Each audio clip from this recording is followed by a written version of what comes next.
धीरा में भाई संजीव जी के द्वारा जो स्वरोजगार का प्रोजेक्ट टायर रिट्रेडिंग का काम का शुभारंभ इन्होंने शुरू किया है। ये इस इलाके में इस प्रकार का पहला उद्योग कह लीजिए, उपक्रम कह लीजिए या रिट्रेडिंग का प्लांट कह लीजिए। तो मैं भाई संजीव धीमान जी को अपनी ओर से और इनके पूरे परिवार को अपनी ओर से बहुत बहुत बधाई मुबारकबाद देना चाहता हूं। मित्रों, वर्तमान समय में ऐसे काम शुरू करना ये स्वरोजगार की दिशा में एक बहुत बढ़िया कदम है, क्योंकि हम कई बार रोजगार के लिए अपनी जिंदगी और जवानी लगा देते हैं। और वर्तमान सरकार की तो हालत अगर देखी जाए तो रोजगार तो जो पढ़े लिखे हैं उनको रोजगार भी नहीं मिल रहा है। तो प्रधानमंत्री श्री नरेंद्र मोदी जी का ये एक विचार है, विजन है कि मेक इन इंडिया, आत्मनिर्भर भारत, प्रधानमंत्री मुद्रा लोन योजना, स्वावलंबन योजना, ऐसी योजनाओं के माध्यम से नौजवान लोन ले और अपना रोजगार शुरू करें। ऐसा हिंदुस्तान में करोड़ों लोगों ने रोजगार, स्वयं का रोजगार शुरू किया है। और प्रधानमंत्री जी एक संदेश दे रहे हैं, नौकरी लेने वाले नहीं, हम नौकरी देने वाले बने। तो ये जो प्लांट लगाया गया है, ये भाई संजीव कोई अकेले इस पर काम नहीं करेंगे। इस पर प्रत्यक्ष रूप से भी कुछ टेक्निकल जानकार लोग इस काम में जुड़ेंगे और अप्रत्यक्ष रूप में भी लोग इसके साथ जुड़ेंगे। तो अब ये कह सकते हैं कि रोजगार लेना नहीं, रोजगार को देने वाला एक प्लांट यहां पर लगाया गया है। और प्रधानमंत्री श्री नरेंद्र मोदी जी का जो संकल्प है, उस दिशा में ये एक महत्वपूर्ण प्रयास है, क्योंकि हमारा सोच क्या है कि हमारा देश आत्मनिर्भर बने और वर्ष 2047 के आते आते विकसित डेवलप्ड देशों में हमारा ये मुल्क खड़ा हो जाए। तो उसी दिशा में ये जो प्लांट रिट्रेडिंग का काम टायर का होगा, जो अपने इन तमाम कामों के लिए दूर जाना पड़ता था, अब इस केंद्र पर ये सुविधा मिलेगी। मैं अपनी ओर से बहुत बहुत बधाई मुबारकबाद देना चाहता हूं। मित्रों, एक बात मैं जरूर कहना चाहता हूं, राजनीति जो है वो सेवा का माध्यम है और इस सेवा के माध्यम से हम समाज को आत्मनिर्भर बनाना चाहते हैं।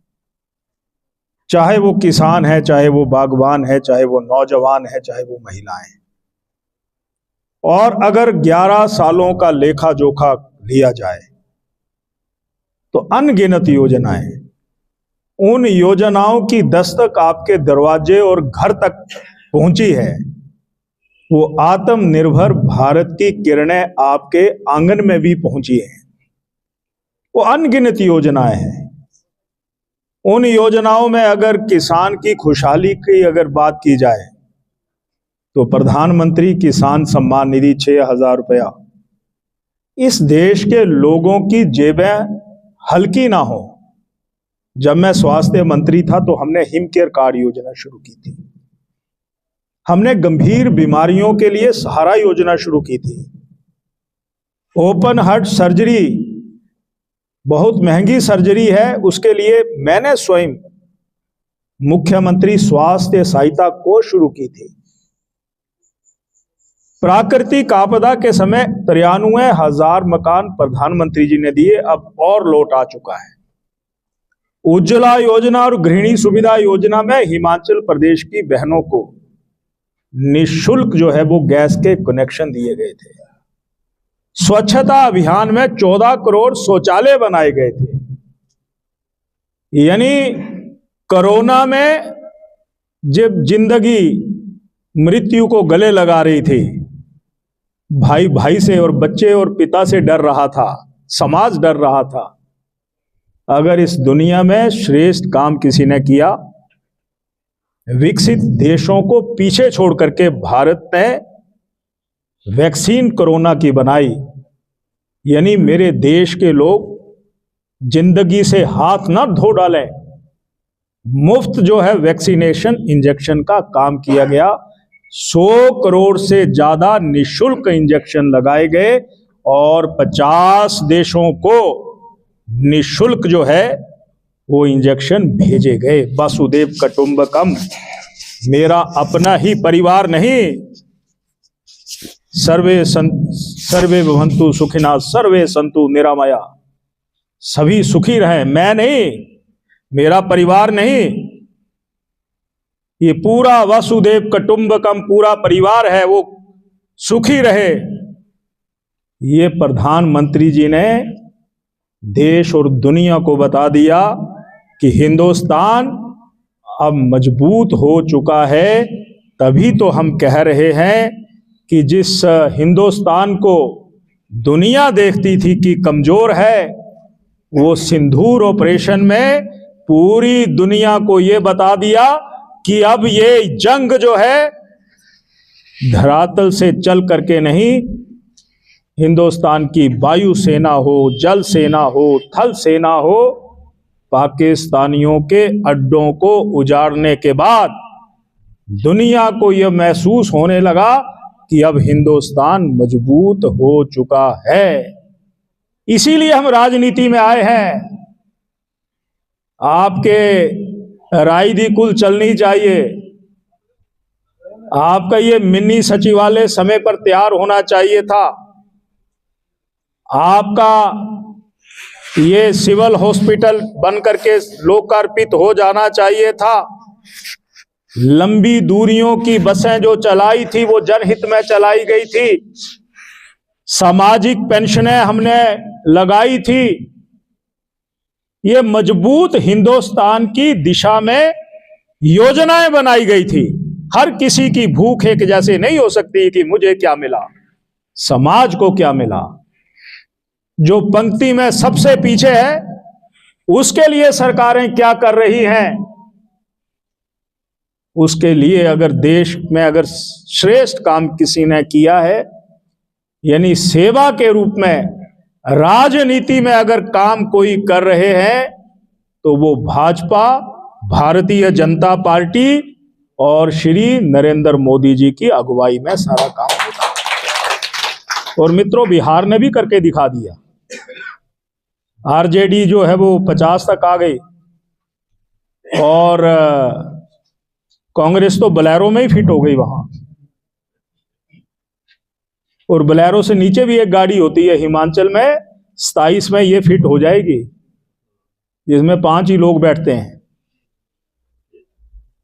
अगर बिहार के लोगों ने साहसिक पैसा करके दिखाया, वहां वो मुसलमानों के वोटों पर, यादवों के वोटों पर ताल ठोकते थे, तो उस बिहार में अगर सबसे ज्यादा यादव प्रत्याशी किसी पार्टी के जीते हैं तो वो भारतीय जनता पार्टी के जीते हैं। यानी जाति को पीछे छोड़ने के बाद ये मेरा देश मजबूत होना चाहिए। जाति भाषाओं में ना बंट करके, और कांग्रेस तो विचारी ही कह सकता हूं। तो आओ मित्रों, बात गई सो बीत गई, छोड़िए उन बातों को। कुछ लोग कहते हैं आज सुबह भी आए थे, अब आपकी सरकार आने वाली है। मैंने कहा सरकार तो आने वाली है, पर उधार में जो 40,000 करोड़ रुपए का लोन ले करके भाजपा को तमोल लगा करके जा रहे हैं, उसकी भरपाई कौन करेगा? कौन करेगा उसकी भरपाई? देश गलती नहीं कर रहा है। हिमाचल में 2022 में कुछ गलतियां हो गई, 36,000 वोटों से हम सरकार नहीं बना सके, 36,000 वोटों की कमी पड़ी। तो मैं धीरा वासियों से यही निवेदन करना चाहता हूं, इलाका वासियों से यही निवेदन करना चाहता हूं कि ये तमाम योजनाएं जनहित में इलाके में हम पूरी करने के लिए अग्रसर होंगे, पर आप एक मुख हो करके मैं बहुत बड़ा हूं, मैं छोटा हूं, वो 2022 में वहां चला था, वो हमारे साथ नहीं था। पहले तो 1984 में कोई भी नहीं था, 2 ही एमपी थे। कोई कहता कि नहीं वो नहीं चला, फिर क्या हुआ? 172 पहुंच गए, 304 पहुंच गए। तीसरी बार दिल्ली में केंद्र में श्री नरेंद्र मोदी जी प्रधानमंत्री बन गए। तो आइए अपना दिल बड़ा करें, हाथ आगे बढ़ाएं और समाज को अपने साथ जोड़ने के लिए एक माला में पिरो करके आगे बढ़ें। इतना जरूर कहना चाहता हूं, सरकार आएगी। योजनाएं जो भाजपा ने शुरू की थी, जो आज बंद पड़ी हुई है, उनको हम फिर से गति देंगे, फिर से आगे बढ़ाएंगे, फिर से आगे चलाएंगे, क्योंकि गारंटियों के नाम से समाज को ठगा गया है, बहनों को ठगा गया, नौजवानों को ठगा गया, बिजली उपभोक्ताओं को ठगा गया। किसको नहीं ठगा गया? अब ये कह रहे हैं कि भारत सरकार हमारा साथ नहीं दे रही है। तो जब तुमने ठगने के लिए घोषणाएं की थी तो कोई भाजपा से पूछा था? तुमने अपने बलबूते पर कहा होगा कि हम 28 लाख बहनों को 1,500 रुपया महीना देंगे। कोई भाजपा की जिम्मेवारी थी तुम्हारे घोषणा पत्र में? उतनी ही चद्दर पसारो ना। तो मित्रों, आओ हम एक मिल करके काम करेंगे। किसानों के हित के लिए ये जो कुलें बंद पड़ी हुई हैं, ये हमारा जो मिनी सचिवालय में पैसा दे करके गया था, उसको कहीं बदल दिया गया। मैंने कहा इस अस्पताल में स्पेशलिस्ट डॉक्टर चाहिए, यहां रेडियोलॉजिस्ट छोड़ करके गए थे, आज ये वीरान पड़ा हुआ है। आज ये वीरान पड़े हुए हैं तमाम संस्थान। हिमाचल प्रदेश में इन सारे हालात परिस्थितियों से निपटने के लिए हमें मिल करके आगे बढ़ना होगा। मैं हूं अकेला, मैं अकेला नहीं, मैं अपने साथ कारवां बनाऊंगा और अपने गांव, इलाके, पंचायत को जोड़ करके आगे बढ़ूंगा, ताकि इस इलाके में जो कांग्रेस के लोग हैं वो आपके घर में आने की हिम्मत ना रखें। और जो लोग अभी भी आस में बैठे हुए हैं कि कोई लड्डू मिलेगा मोतीचूर का, जितने लड्डू भाजपा ने दिए, याद रखना उतना कोई नहीं दे सकता। तो मोतीचूर का लड्डू नहीं, ईमान की लड़ाई लड़नी होगी। और अपने पोलिंग बूथ पर मत कैसे बढ़ सकते हैं, जनता हमारे साथ कैसे ज्यादा संख्या में आ सकती है। लोग दुखी हैं, प्रताड़ित हैं। 28 तारीख को लगभग 8,000 पेंशनर धर्मशाला जोरावर स्टेडियम में इकट्ठे हो रहे हैं। मुझे कुछ पेंशनर, मेरे लीडर्स, उन्होंने कहा कि आप भी हमारा साथ दें। मैंने कहा हम तो आपके साथ हैं। बोलते 8,000 पहली बार। हम 4 तारीख को धर्मशाला में इकट्ठे हो रहे हैं। यानी कर्जदार बना दिया हिमाचल को इन बेईमानों ने। पंचायतों में चुनाव होने चाहिए थे, इलेक्शन कमीशन और सरकार के बीच में टकराव आ गया है। आपके मौलिक अधिकारों को छीना जा रहा है। क्यों डर रहे हो? इसलिए क्योंकि हिमाचल में बिहार की तरह इनका भी पंचायती राज में सफाया होने वाला है। ये जाने वाले हैं, पर जाएं ठीक तरीके से। इसके लिए जो इंतजार कर रहे हैं नौजवान, क्या कहते हैं, हम तो प्राइवेट नौकरी छोड़ करके आए थे, पक्की नौकरी मिलेगी। बहनें क्या कहती हैं, भाई साहब हमने अपने ईमान के लिए वोट उनको दे दिया था कि परिवार में 4 बहनें हैं तो 6,000 रुपया महीने का मिलेगा, बहुत हो गया। इतना ही कहना चाहता हूं, मिल करके आगे बढ़ेंगे, कांग्रेस को बेनकाब करेंगे और 4 तारीख की कांग्रेस गद्दी छोड़ो। आपके यहां से भी बसें चलेंगी, तैयार हो जाइए। शादी है, ब्याह है, उसको सुबह शाम एडजस्ट कर लीजिए। आप उस रैली का हिस्सा बनिए। और हिस्सा इसलिए बनना है क्योंकि उन्हीं के दरवाजे पर 50,000 लोग खड़ा होकर के ललकार देंगे कि कांग्रेसियों तुम गद्दी छोड़ो। तो आप उसका हिस्सा बनने चाहिए। ये मैं निवेदन आपसे करना चाहता हूं। तो मैं अंत में आप सभी भाइयों का बहुत बहुत आभार, धन्यवाद, मंचासीन हमारे साथियों का मैं आभार प्रकट करना चाहता हूं। मंच का संचालन कर रहे भाई प्रदीप जी का भी आभार कि आप मंच का संचालन कर रहे हैं।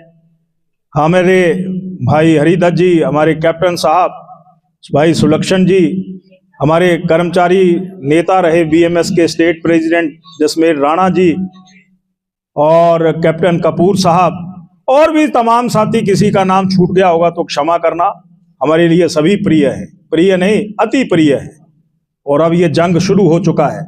इस जंग में हमें लड़ाई में हिस्सा बनना है, अपनी उपस्थिति दर्ज करवानी है और दोनों हाथों से ये कांग्रेस की सरकार हिमाचल प्रदेश के संसाधनों को लूट रही है, उसके लिए सचेत करना है।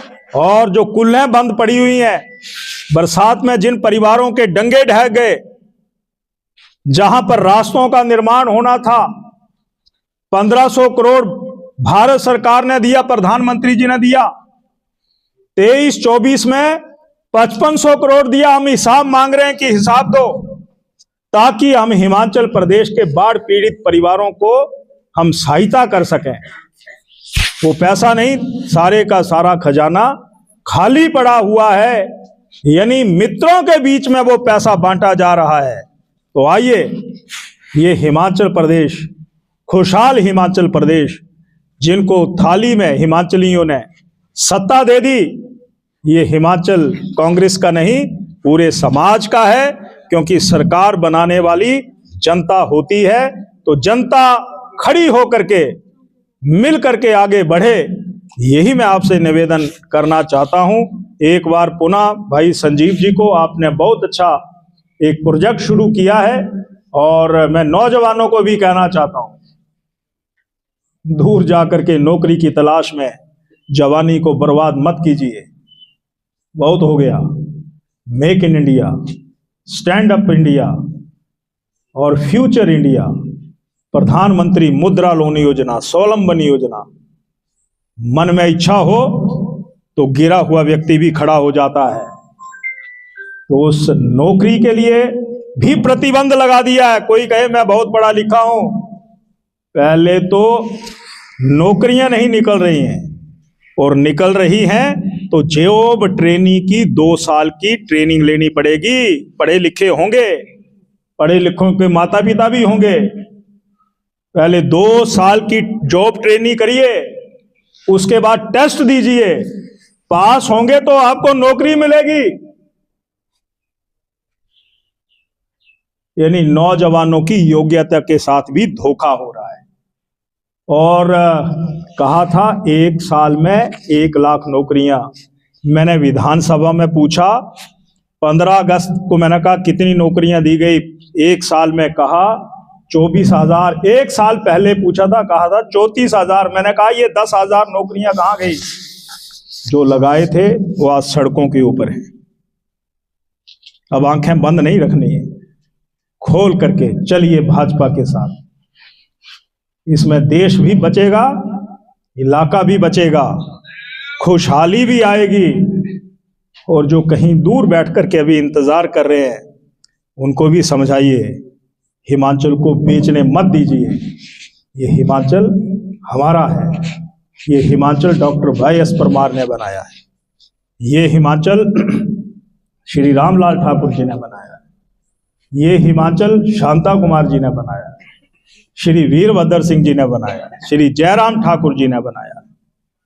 वो बनाने वाले थे, ये मिट्टी में मिलाने वाले सुखविंदर सिंह सुक्खू की सरकार है।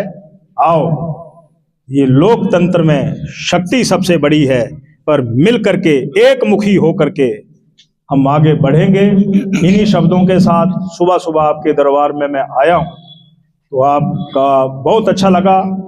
मुझे टेलीफोन आ रहे थे, मैंने कहा आज मुझे